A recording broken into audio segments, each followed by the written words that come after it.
ഭൂമിയുടെ അവകാശികൾ. മലയാള സാഹിത്യത്തിലെ സുൽത്താൻ വൈക്കം മുഹമ്മദ് ബഷീറിൻ്റെ മനോഹരമായ രചനയാണ് ഭൂമിയുടെ അവകാശികൾ. മനുഷ്യരെ പോലെ തന്നെ മറ്റു ജീവജാലങ്ങൾക്കും ഈ ഭൂമിയിലും ഇവിടുത്തെ വിഭവങ്ങളിലും അവകാശമുണ്ടെന്ന് സമർത്ഥിക്കുകയാണ് ഈ കഥയിലൂടെ ബഷീർ ചെയ്യുന്നത്.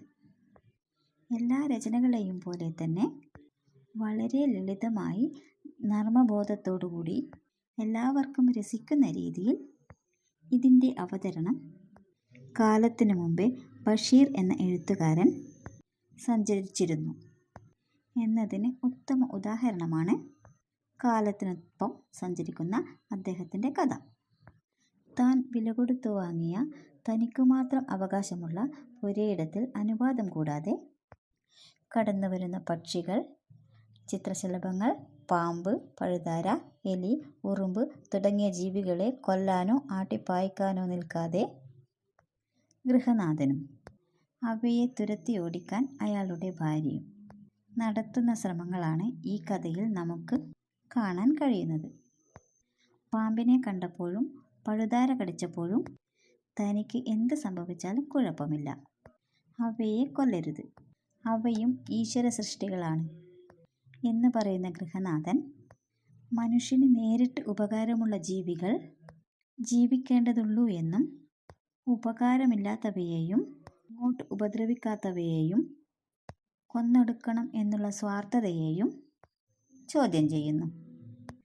തൊടിയിലെ ചക്കയും പേരക്കയും അണ്ണാനും കാക്കയും തിന്നുപോകുന്നുവെന്ന് ഭാര്യ പരാതി പറയുമ്പോൾ പ്രകൃതി വിഭവങ്ങൾ മനുഷ്യന് മാത്രം കൈയടക്കി വയ്ക്കാനുള്ളതല്ല, ഭൂമിയുടെ ഉൽപ്പന്നങ്ങളുടെ എല്ലാം അവകാശികൾ മൃഗങ്ങളും പക്ഷികളും കൂടെയാണെന്ന് അദ്ദേഹം ഓർമ്മപ്പെടുത്തുന്നു.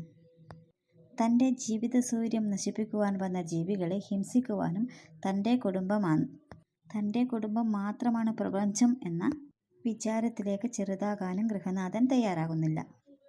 ഒരു 500 കൊല്ലത്തിനകത്ത് ഈ ഭൂമിയിലുള്ള സർവ്വ ജന്തുക്കളെയും പക്ഷികളെയും മൃഗങ്ങളെയുമെല്ലാം മനുഷ്യൻ കൊന്നൊടുക്കും, മരങ്ങളെയും ചെടികളെയും നശിപ്പിക്കും, മനുഷ്യൻ മാത്രം ഭൂമിയിൽ അവശേഷിക്കും, എന്നിട്ട് ഒന്നടങ്കം ചാവും എന്ന് പറയുന്ന അദ്ദേഹം മൃഗങ്ങളും പക്ഷികളും ഇല്ലാത്ത, കുന്നുകളും കുണ്ടുകളും കുഴികളും ഇല്ലാത്ത, കുണ്ടുകളും കുഴികളും നിറഞ്ഞ ചന്ദ്രൻ്റെ ഉപരിതലത്തെ പാഴ്സ്ഥലങ്ങൾ എന്നാണ് വിശേഷിപ്പിച്ചത്.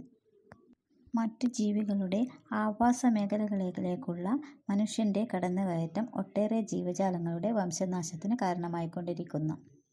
ഈ കാലത്ത് മറ്റൊന്നിനെയും നശിപ്പിക്കാതെ മനുഷ്യന് ജീവിക്കാൻ കഴിയില്ല എന്ന അദ്ദേഹത്തിൻ്റെ അന്വേഷണത്തിന് ഏറെ പ്രസക്തിയുണ്ട്.